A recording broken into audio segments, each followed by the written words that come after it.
దినోత్సవం జరుపుకుంటున్న ఈ సందర్భంగా ఇచ్చేసినటువంటి మనకి గౌరవనీయులు మన అధ్యక్షత వహిస్తున్నటువంటి బీతు కిరణ్ మేడం గారు, మన నగర్ మేయర్ గారు, ప్రథమ పౌరురాలు వారికి నా యొక్క మనస్ఫూర్తిగా నమస్కారాలు తెలియజేస్తున్నాను. మా ఉమెన్ కమిషన్ ఇచ్చేసినటువంటి సుధాం లక్ష్మి గారు మా ఉమెన్ అండ్ చైల్డ్ వెల్ఫేర్ డిపార్ట్మెంట్లో ఉండే ప్రతి ఒక్క కార్యక్రమానికి తన వంతు పాల్గొంటూ మమ్మల్ని ఎంకరేజ్ చేస్తున్నటువంటి సుధాం లక్ష్మి గారికి నా యొక్క నమస్కారాలు తెలియజేస్తున్నాను. నెక్స్ట్ మా ఆర్మూరు నుంచి రాజారెడ్డి గారు తరఫున మా యొక్క ఈ కార్యక్రమానికి చేసిన సునీత మేడం గారికి నా యొక్క నమస్కారం తెలియజేస్తున్నాను. అలాగే డాక్టర్ గారు ఎన్నో సేవలు అందిస్తున్నటువంటి మేడం గారు శ్రీ జైని నయన్ మేడం గారికి నా యొక్క నమస్కారాలు తెలియజేస్తున్నాను. శ్రీ ఆంజనేయ గారు రెడ్ క్రాస్ సొసైటీతో మాతో అనుబంధం కలిగినటువంటి వారికి నా యొక్క నమస్కారాలు. శ్రీ సుకూర్ సార్ వారికి నా యొక్క నమస్కారాలు తెలియజేస్తున్నాను. నారాయణ వర్మ గారికి నా యొక్క నమస్కారాలు తెలియజేస్తున్నాను. మురహరి గారికి నమస్కారాలు తెలియజేస్తున్నాను. ఆడపు మనోహర్ గారికి నమస్కారం సార్. భూమన్న గారి బదులు వారి సెక్రటరీ గారు ఇచ్చేశారు, వారికి నా యొక్క నమస్కారాలు. రాజాగౌడ్ గారికి నమస్కారాలు. ఎం రాజేశ్వర్ గారు మాకు ప్రతి ఒక్క కార్యక్రమంలో అసలు కలెక్టరేట్ వదలు రోజు మాకు ప్రతిరోజు కనిపిస్తుంటారు. రాజేశ్వర్ గారు ప్రతి కార్యక్రమంలో మాకు వెన్నెండుగా ఉండి మా కార్యక్రమాలన్నీ ముందుకు తీసుకెళ్తున్నటువంటి రాజేశ్వర్ గారికి మనస్ఫూర్తిగా నమస్కారాలు తెలియజేస్తున్నాను. అలాగే దారం గంగాధర్ గారు వారి యొక్క కవితతో మిమ్మల్ని అందరినీ రోజు రోజు ఉత్తేజం కల్పిస్తూ ప్రాతకాల ప్రభాత కాల శ్లోకం లాగా వారి మెసేజెస్ లో నిద్రలేపుతుంటారు. వారికి నా యొక్క నమస్కారాలు. వీరేశం గారికి నా యొక్క నమస్కారాలు తెలియజేస్తున్నాను. అశోక్ కుమార్ గారికి నమస్కారాలు తెలియజేస్తున్నాను. బయాసుద్దీన్ గారికి నా యొక్క నమస్కారాలు తెలియజేస్తున్నాను. అలాగే మనకి రామ్ మనోహర్ గారికి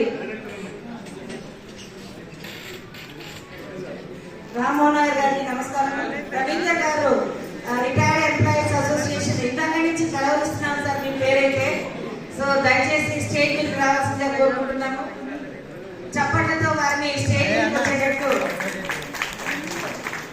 చింతకుంట భూమయ్య గారు మనకి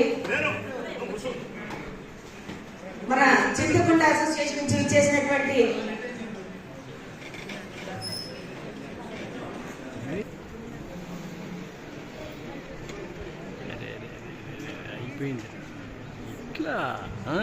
మరియు ప్రతి ఒక్క అసోసియేషన్ నుంచి ఇక్కడ విచ్చేసిన ప్రతి ఒక్కరికి, ముఖ్యంగా 6 అసోసియేషన్స్ లో గత వారం రోజులుగా మాకు అన్ని కార్యక్రమంలో తోడ్పడుతున్నటువంటి అందరికీ కూడా నా యొక్క మనస్ఫూర్తిగా మీకందరికీ కూడా పాదాభివందనం చేస్తున్నాను సార్. సో విచ్చేసినటువంటి ప్రతి ఒక్క తల్లిదండ్రులందరికీ నా యొక్క నమస్కారాలు. ఈ కార్యక్రమానికి విచ్చేసినటువంటి సిడిపోలకి, డిసిపిఓ అండ్ సఖీ ఐసిపిఎస్ నుంచి వచ్చిన వారికి ప్రతి ఒక్కరికి నా నమస్కారాలు. పత్రికా విలేకరులకు ప్రత్యేకమైనటువంటి ఆహ్వానం కూడా తెలియజేసిన వారందరూ కూడా మాట ప్రకారం వచ్చినందుకు వారికి అందరికీ డిపిఆర్ఓ తరఫున వచ్చిన వారికి ప్రతి ఒక్కరికి పేరు పేరున నా నమస్కారాలు. మనం అందరం కూడా పుట్టినవారు తప్పక వయోవృద్ధులు కాక తప్పదు. మనకందరికీ కూడా ఉద్యోగాలు చేసిన వాళ్ళు ప్రతి ఒక్కరు ఈరోజు మీరు, సంవత్సరం దాటితే నేను, మనమందరం కూడా రిటైర్ అవుతాము. మనమందరం కూడా వయోవృద్ధుల కోవలకు వస్తాము. ఇటువంటి వయోవృద్ధుల కోసం ఒక ప్రత్యేకమైన రోజు జరుపుకోవడం నిజంగా చాలా సంతోషంగా ఉంది. ఇది ఎందుకు అంటే నేటి సమాజంలో చాలా వరకు మన విలువలన్నీ ఎక్కడికో పోతున్నాయి. ఒకప్పుడు జాయింట్ ఫ్యామిలీస్లో ఉన్నప్పుడు తల్లిదండ్రులకి ప్రతి ఒక్కరు సంబంధికులు, మన రిలేషన్స్, పెదనాన్న చిన్నాన్న, జాయింట్ ఫ్యామిలీస్ అందరూ తెలిసేవాళ్ళు. తాతలు, అమ్మమ్మలు, అమ్మ తరఫున తాతలు, నాయన తరఫున తాతమ్మలు, నాయనమ్మలు అందరూ కూడా మనకి పరిచయం ఉండేది. కానీ నేటి సమాజంలో అలాంటివేమి కూడా చాలా వరకు తగ్గిపోతుంది. ప్రపంచ వయోవృద్ధుల దినోత్సవము మనము 25 నుంచి 35 దాకా జరుపుకున్నాం. ఇప్పటిదాకా మా వాళ్ళు, మా సూపరింటెండెంట్ గారు అన్ని కూడా వివరించినారు. ఈ యొక్క కార్యక్రమంలో ఎంతగానో తోడ్పాటు చేసినటువంటి ఈ అసోసియేషన్స్ ఫోరమ్స్ అందరికీ మరోవారు మనస్ఫూర్తిగా వారందరికీ ధన్యవాదాలు తెలియజేస్తున్నాను. ఎందుకంటే నేటి మాకు ఒకవైపు పోషణ మా అంతిమ రోజులకు వచ్చింది, చివరికి నెలాఖరికి వచ్చింది. అక్కడ ప్రోగ్రామ్స్ కండక్ట్ చేయాలి, ఇక్కడ ప్రోగ్రామ్స్.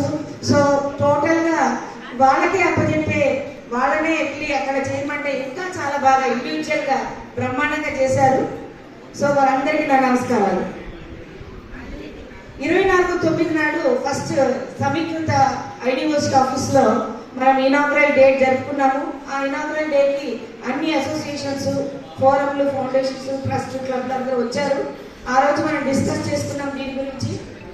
అలాగే ఈ వయోవృద్ధుల ఆరోగ్యము మరియు యొక్క హక్కుల పరిరక్షణకి, ఆరోగ్యము ఒకటి వారి ఆరోగ్యాన్ని పరిరక్షించాలి, రెండవది వారి హక్కులను పరిరక్షించాలి.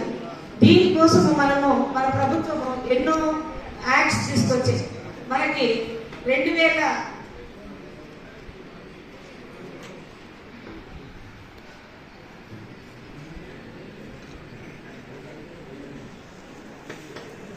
2007లో మొట్టమొదటిసారిగా పోషణ మరియు సంక్షేమ చట్టం అనేది వచ్చింది.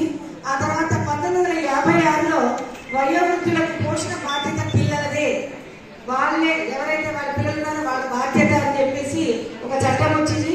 ఆ తర్వాత క్రిమినల్ ప్రొసీజర్ కోడ్ 1973లో 125 ప్రకారముగా ఖచ్చితంగా క్రిమినల్ ప్రొసీజర్ ఉన్నది.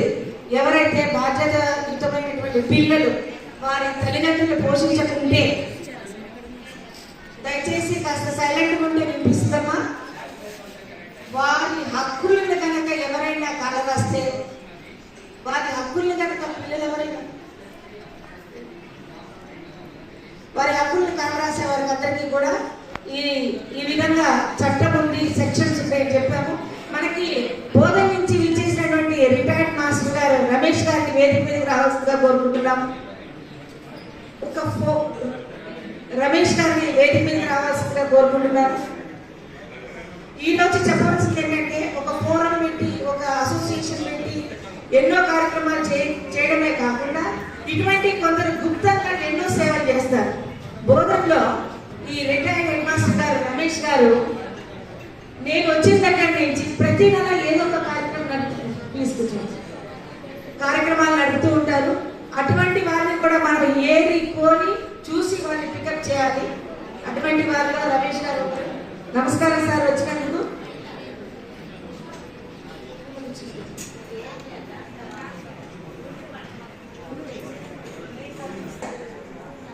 తన పెన్షన్ డబ్బులతో కూడా ట్రైనింగ్ ఇన్స్టిట్యూట్ పెట్టి ఆడపిల్లలకి, పెళ్ళైన వారికి, అడాల్సెంట్ గర్ల్స్ కి ట్రైనింగ్ యూనిట్ నడిపారు సంవత్సరం పాటు. హైదరాబాద్ నుంచి ఒక ఎన్జిఓని పిలిపించి వారితోటి వాళ్ళకి టైలరింగ్ మిషన్స్ ఏర్పాటు చేశారు. రిటైర్డ్ మాస్టర్ గారు బోధనలో ఉంటారు. సో ఈ విధంగా మనకి క్రిమినల్ ప్రొసీజర్ కోడ్ కూడా మనకి వచ్చింది. కూర్చోండమ్మా. మనము ఈడ కూర్చున్న ఈ 1/2 నిమిషం కూడా మనకి వాల్యుబుల్. ఎందుకంటే మీకోసం ఏర్పాటు చేయబడ్డ ప్రతి ఒక్క క్రిమినల్ కోడ్. చిన్నప్పుడు పిల్లలు నాయమ్మ నాయమ్మ అని కొట్లాడుకుంటారు. పెళ్ళయ్యాక, పెద్దలయ్యాక, ముసలాళ్ళు అయితే నీ అమ్మ అంటే నీ అమ్మ నువ్వు చూసుకో, నీకమ్మ నువ్వు పెంచి పోషించాడతారు. కానీ అది తప్పు. క్రిమినల్ కోడ్ ప్రకారం కన్న బిడ్డలదే తప్పకుండా పోషించవలసిన బాధ్యత ఉంది. పోషణ మరియు సంక్షేమ చట్టం ప్రకారంగా వారి సమస్య ఏంటో చూడండి. మా పక్క వాళ్ళు అన్నం, వారికి మందులు, వారి సమయానికి, వారికి విశ్రాంతి తీసుకోవడానికి సరైన వసతి, అంతే కదా. అంతకు మించి వాళ్ళని కోరరు. అటువంటి పోషణను కూడా అందించలేనటువంటి పిల్లలు వాళ్ళు ఉన్నారంటే మరి ఈ సమాజం ఎండిపోతుందో చాలా బాధేస్తుంది. ఎందుకంటే గత సంవత్సరం రోజులుగా మేము మా జిల్లా కలెక్టరేట్లో ఒక అపీలేట్ అథారిటీగా మా డిస్ట్రిక్ట్ కలెక్టర్ గారు వచ్చినటువంటి పిటిషన్స్ అందరినీ, సీనియర్ సిటిజన్ పిటిషన్స్ చూస్తున్నాము. ఆ పిటిషన్స్ వచ్చినప్పుడు, కౌన్సిలింగ్ వచ్చినప్పుడు మాకు అడిషనల్ కలెక్టర్ గారు లీగల్ పరంగా ప్రతి శనివారము మాకు అపిలేట్ ఏర్పాటు చేసినారు, కోర్టులు ఏర్పాటు చేసినారు. అడిషనల్ కలెక్టర్ ఎల్బీ గారు నిర్వహిస్తారు. అట్లాంటప్పుడు వాళ్ళు మాట్లాడుతున్న మాటలు ఉంటే ఒకసారి చాలా చౌర్యంగా ఉంటుంది. తల్లిదండ్రులు ఎంతో ఇష్టపడి తమ ఆస్తుల్ని విభజించి పిల్లలకు అందరూ పంచివగా ఆయన పంచి ఇచ్చిన తర్వాత కూడా ఆస్తివంతుల పిల్లలే ఆస్తులు తీసుకొని కూడా తమ తల్లిదండ్రులు చూడటం లేదు. ఈరోజు ఆ తల్లిదండ్రులు నా ఆస్తి నేను రాసిచ్చింది నాకే ఇవ్వమనండి, లేదా నేను ఇచ్చిన ఇంటిని ఖాళీ చేయమనండి, నేను రెంటర్స్ పెట్టుకొని ఆ రెంట్తో నేను తింటాను, వీళ్ళు నాకు పెట్టకపోయినా సరే అని బతిమలాడుకుంటున్నారు. రీసెంట్గా ఇద్దరు ఆర్మూర్లో కూడా పెద్దవారు అపిలేట్లు వేశారు. సారు వారికి చట్ట ప్రకారము వారికి ఆదేశాలు ఇచ్చిన తర్వాత ఆ తల్లి గారు స్వర్గస్థులైనారు. చాలా బాధేస్తుంది. ఆయన కడసారి సమయంలో కూడా ఆ పిల్లవాడు ఆ తండ్రిని చూసుకోలేదు. అంటే మీరు పాత సినిమా తాత మనోడు చూసుంటాడు. ఈరోజు వీరు తమ తల్లిదండ్రులకి ఏ సన్మానం చేస్తారో అదే సన్మానం వారికి ముందు వాళ్ళ బిడ్డల ద్వారా జరుగుతుంది. అది గుర్తుపెట్టుకోవాలి. ఈరోజు మనం మన తల్లిదండ్రులు చూడలేదనుకోండి, రేపు మనల్ని మన తల్లిదండ్రులు చూడు, మన పిల్లలు చూడు. అదే repeat cycle always will be going on moving. Cycle చక్రం తిరుగుతూ ఉంటుంది. ఈరోజు ఈ తల్లిదండ్రులు చూడు, రేపు వాళ్ళ కొడుకులు చూడు. వాడు బయట దేశాలకు వెళ్ళిపోతాడు, అక్కడి నుంచి ఏదో పైసలు పంపిస్తాడు. పైసలు కాదు వాళ్ళకి కావాల్సింది, రెండు మాటలు, రెండు ప్రేమ. సో ఇటువంటి వాటి కోసం మనం ఎన్నో చేస్తున్నాం. మాకు ఒక క్వశ్చన్ కూడా తయారు చేసి మేము గ్రూప్లో కూడా పెట్టాము. ఎక్కడెక్కడైతే ఈ అసోసియేషన్స్ ఉన్నాయో అసోసియేషన్కి వెళ్ళినప్పుడు వారందరితో వీటి గురించి డిస్కస్ చేయండి. మనకి చట్టంలో ఒక మాట ఉంది, దయచేసి పెద్దలు ఇంతమంది ఉన్నారు, తమ బిడ్డలకే మీరు చేసిన సంపాదించిన ఏ ఆస్తి అయినా ఆ ఆస్తి కూడా వారు ఏం చేయాలంటే ఒక క్లాజ్ రాయాలి. నా తదనంతరమే ఈ యొక్క ఆస్తిపై సర్వ హక్కులు నా పిల్లలకు సమానంగా వర్తించును.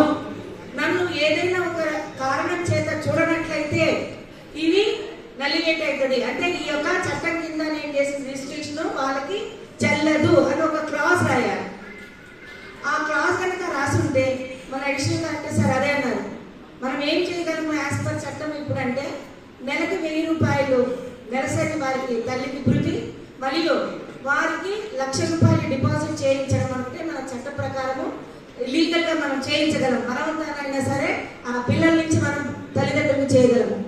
ఒకవేళ వారు కనుక రిజిస్టర్ చేసేసారనుకోండి, రిజిస్టర్ చేసినప్పటికీ కూడా ఆ రిజిస్ట్రేషన్ కూడా రద్దు చేసి తిరిగి తండ్రి గారి పేర్లకి రాచే అవకాశాలు ఉన్నాయి. కానీ ఇది కొంచెం కష్టం, టైంతో కూడిన పనులు.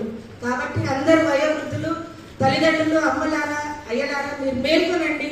మీ పిల్లల్ని ఇప్పటి నుంచి విలువలతో పెంచండి, పోషించండి, వారికి తెలియజేయండి.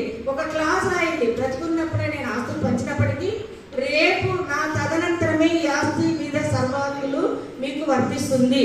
నన్ను ఏ కారణం చేతైనా చూడనట్లయితే ఆ యొక్క ఆస్తి హక్కు మొత్తం తండ్రికే వర్తిస్తుంది, అతనికి రాసి ఇచ్చిన రిజిస్ట్రేషన్ కూడా చెల్లదు అని ఒక్క మాట దయచేసి అందరూ రాయించండి. అడ్వకేట్స్ అందరికీ కూడా తెలిసినప్పటికీ మీరు ఒక్క నుంచి చెప్పండి, వాళ్ళు రాయరు. ఏ విషయమైనా సరే నేడు ఇంతమంది వయోవృద్ధులు జమ కావడం అంటే చాలా గొప్పదనం. ఎందుకంటే మనము రిపీటెడ్గా చెప్తున్నాము. 1వ తారీఖు పోయిన సంవత్సరం కూడా ఫస్ట్ నాడు మనం జరుపుకోలేకపోయాం, 5వ తేదీ నాడు జరుపుకున్నాం, తర్వాత పబ్లిక్ హాలిడేస్ రాగానే. అయితే ఇప్పుడు కూడా మనం రిక్వెస్ట్ చేసేది ఏంటంటే ప్రతి సంవత్సరం ఒక్కరోజు జరుపుకోవడం కాదు, 365 రోజులు తమ తల్లిదండ్రుల్ని చూసుకోవాలి. మనం గాలి ఎట్లా పీలుస్తున్నాం, అన్నం ఎట్లా తింటున్నాం, మన తల్లిదండ్రులు కూడా అట్లాగే అన్నం. మీరు ఒకవేళ బయట దేశాల్లో ఉన్నా, మరే ప్లేస్ ఉద్యోగరీత్యా దూరం ఉన్నా తప్పకుండా వారి తల్లిదండ్రుల బాగోగులు చూసుకోవాలి. యోగక్షేమాలు ఎవరో ఒకరిని అరేంజ్మెంట్ చేయాలి. కడసారి వయస్సులో వారు నీకు ఇచ్చే ఆశీర్వాదమే నీకు రేపు శ్రీరామ రక్ష. ఆ ఒక్క మాట మీరు మర్చిపోకండి. ఈ విషయంలో నా పర్సనల్ ఎక్స్పీరియన్స్ ఒక చిన్న మాట చెప్పదలుచుకున్నాను. మా నాన్నగారు 9 మంది, 4 మగపిల్లలు, 5 ఆడపిల్లలు. ఆ భయంతో మా నాన్నగారు 2 పిల్లల మీద ఆపరేషన్ చేయించుకున్నారు ఆ రోజుల్లో. అయితే అందరిలోనూ మా నాన్నగారు ఒకడే ఆ రోజుల్లో ఓల్డ్ బిఏ, మన ప్రకాశం బ్యారేజ్ బ్రిడ్జ్ కూడా కట్టించారు అప్పుడు. సో ఆ రోజుల్లో ఓల్డ్ బిఏ అయినా ఆయన మా కుగ్రామంలో 2 పోర్షన్ ఇల్లు కట్టించారు అప్పట్లోనే స్లాబ్ వేసి. ఒక ఇంట్లో మా నాయనమ్మ ఉండేది, ఒక ఇంట్లో అద్దెకిచ్చేది. ఆ అద్దె తీసుకొని మా నాయనమ్మ బతికేది. ఎప్పుడు నేను చేసే నాన్న ఎందుకు ఎవరు అందరూ ఆస్తులు తీసుకున్నారు కదా, మీరేంటి కట్టించి ఉంచారనంటే ఆయన ఒకటే మాట అన్నారు, ఏనాడైతే నేను ఇల్లు కట్టి మా అమ్మకి ఆశ్రమం ఏర్పాటి ఆ పక్కన అద్దె తీసుకుని తినేటట్టుగా ఏర్పాటు చేశాను, ఆ రోజు నుంచే నాకు డిపార్ట్మెంట్లో కానీ ఉద్యోగాలు కానీ నాకు అభివృద్ధి కనిపించింది, బర్కత్ కనిపించింది. నా అమ్మకి ఆశీర్వాదమే నాకు ఈనాడు బర్కత్ వచ్చింది అని అన్నారు. ఆయన పొరపాటు ఐఏఎస్ అయ్యారు. మా నాన్నగారు చదివినప్పుడు గోల్డ్ బిఏ ఆ రోజుల్లో. సో సెంట్రల్ గవర్నమెంట్ ఉద్యోగం చేసి రిటైర్ అయినారు. చాలా మంది ఉద్యోగాలు చేస్తూ కూడా ఎన్నో అవస్థలు పడ్డారు, కానీ ఆయన కడసారి వరకు కూడా వారి తల్లిని చాలా బాగా చూసుకున్నారు. అదేవిధంగా నేను కూడా మా అమ్మ నాన్నని బంజారాస్లో ఉంటారు హైదరాబాద్లో. వారికి ఒక మనిషిని ఏర్పాటు చేసి, ఒక సెక్యూరిటీ, ఒక డాక్టర్ నర్స్ని ఏర్పాటు చేసి, తిండి వసతులు అన్ని కూడా ఏర్పాటు చేశాను. వారు చివరికి కూడా లాస్ట్ నేను ఉద్యోగంలోనే ఉన్నాను, నన్ను ఢిల్లీ పొమ్మన్నారు. ఆయన దిక్కులు చూస్తున్నారు, ఎందుకో అర్థం కావట్లేదు, అరగంట నుంచి అన్నారు. నన్ను ఎయిర్పోర్ట్ పంపించారు ఢిల్లీకి వెళ్ళమని. ఎయిర్పోర్ట్ నుంచి నాకు ఏదో సమాచారం, అమ్మ నాన్న కళ్ళు తిరిగేసి చూస్తున్నాడు, ఏదో చూస్తున్నాడో అర్థం కావట్లేదు అనేసరికి నాకు స్ట్రైక్ అయిపోయింది. మనం ఢిల్లీ వెళ్ళాల్సిన దాన్ని చెకప్ కూడా అయిపోయింది, కానీ సెకండ్ చెకప్ అయిపోయి ఇక చిన్న ట్రామ్లో ఎక్కాలి నేను ఎయిర్పోర్ట్ ఫ్లైట్లోకి ఎక్కడానికి. అప్పుడు నాకు మెసేజ్ రాగానే మా కమిషనర్ ఇన్ఫర్మేషన్ వచ్చేసాను, అందుకున్నాను మా నాన్నగారిని. సో ఆయన ఎక్స్పెక్టేషన్ తన బిడ్డను చూస్తున్నాడు అనమాట చుట్టుపక్కల. ఎల్లప్పుడూ వారికి ప్రతి ఒక్క కార్యక్రమం ఒక పెళ్లిలాగా జరిపాను. ఒక ప్రొజెక్టర్ పెట్టి ఆయన సినిమాలు, ఆయన నాటకం చేసేవారు. ఆయన సినిమాలు, ఆయన నాటకాలన్నీ కూడా ప్రొజెక్టర్లు, ఆయన స్కూల్ ఫ్రెండ్స్ అందరినీ పిలిపించి ఏర్పాటు చేశాను. ఇప్పటికీ నేను మరవలేను ఆ సాంగ్తో సహా నాకు. సో వారి ఆశీర్వాదంలో నేను నెక్స్ట్ ఏడీ అయ్యాను, తర్వాత డీడీ అయ్యాను. నిజామాబాద్కి వచ్చినప్పటికీ కూడా నాకు పెద్దవాళ్ళని చూస్తే అదే పెద్ద గౌరవంగా అనిపిస్తుంది. ఎవరైతే తన తల్లిదండ్రులను చూసుకుంటారో, ఎవరైతే పెద్దని చివర కడసారి స్థాయిలో వారికి నీరు పోస్తారో, వారికి అన్ని అవసరమైన వారి మొహంలో నవ్వు చూస్తారో, తప్పకుండా ఈ సేవ చేసేవారు కూడా జీవితంలో నవ్వులు చూస్తారని నా యొక్క ప్రగాఢమైన నా యొక్క ఉద్దేశము. సో ఈ చిట్కాని ఎవరు మర్చిపోకండి. ప్రతి ఒక్కరు మీ తల్లిదండ్రులు చూడండి, మీ బిడ్డలు మిమ్మల్ని చూస్తారు. మనకి న్యూటన్స్ థర్డ్ లా ఉంది, ఏదైతే మనము ఎంత ఫోర్స్గా కొట్టి అంత ఫోర్స్గా మనకు దేవుడు ఇస్తాడు. మనం ఎంత ఫోర్స్గా, ఎంత న్యాయంగా, హానెస్ట్గా ప్రజాసేవ చేస్తామో అంత ఫోర్స్గా మనకి రెస్పాన్స్ వస్తుంది, భగవంతుని ఆశీర్వాదం వస్తుంది. ఏవైతే గింజ మనం ఇవాళ పెడతామో అదే పంట వస్తుంది, కానీ వేరే పంట వస్తుందా? ఏ విధంగా అయితే మీరు విలువలు మీ పిల్లలకు నేర్పిస్తారో అదే విలువలు మీ బిడ్డలు మీకు కల్పిస్తారు. సో ఈనాడు ఇంతమంది పెద్దల ముందు కూడా ఈ చెప్పుకున్న అవకాశం కల్పించినందుకు కూడా, మీరందరూ నా మాట ఆదరించి మన్నించి వింటున్నందుకు కూడా మరోమారు ధన్యవాదాలు తెలియజేస్తున్నాను. ఇంకా కూడా మనకి చాలా మంది వక్తలు ఉన్నారు. ఈ చట్టాలన్నీ కూడా ఎన్ని ఉన్నప్పటికీ మనము ఒక్కొక్కరు ఒక్కొక్క స్థాయిలో వాళ్ళు చాలా ప్రావీణ్యులు ఉన్నారు కదా, కాబట్టి వారందరికీ కూడా సమయం కావాలి. కాబట్టి నేను ఇంతటితో నా ప్రసంగం ముగిస్తున్నాను. నాకు ఈ అవకాశం కల్పించి భగవంతుడు నాకు ఇంతమంది పెద్దల్ని ఆశీర్వదించగలిగే అవకాశం కల్పించినందుకు మరోమారు ధన్యవాదాలు తెలియజేసుకుంటూ సెలవు తీసుకుంటున్నాను. Thank you.